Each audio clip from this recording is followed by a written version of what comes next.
Everyone told me Bhutan would be a super expensive country to visit, but the real prices may surprise you.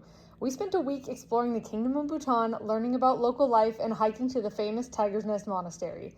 If you're planning a trip, know that tourism operates a little differently here, with all tourists required to have a guide. We ended up picking Breathe Bhutan to go with for this trip, and it couldn't have gone better as far as logistics. Everything was paid for up front and then handled seamlessly throughout the trip. We never paid an entrance fee. We never paid for a restaurant. Our passports were checked in at hotels. We never had to pull them out.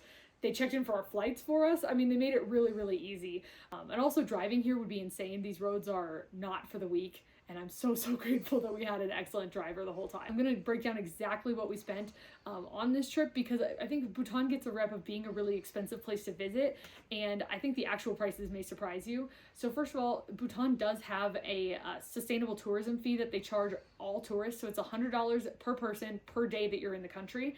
And so that can obviously make it sound like it's gonna be very, very expensive. So here's the exact breakdown.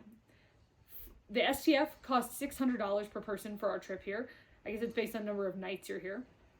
Our flights, which were included in our package from Bangkok, so Bangkok to Paro and back, were $940. So those were pretty expensive. There are only 2 airlines that fly into Bhutan, and they're both Bhutanese airlines.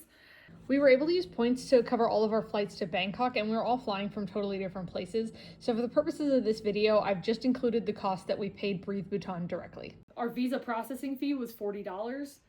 They lumped hotels, vehicle, guide, driver, and meals all together. Per person, that was $1,137.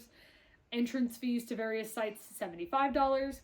Cycling was $40, and in hindsight, we never should have done that. But you live and learn. Come away with some bruises if you're Thomas. Woof. You also had the option to stay at nicer properties than the ones included in the base price. So 3 of the properties we stayed at had supplemental fees, and that came out to an extra $175 a person total.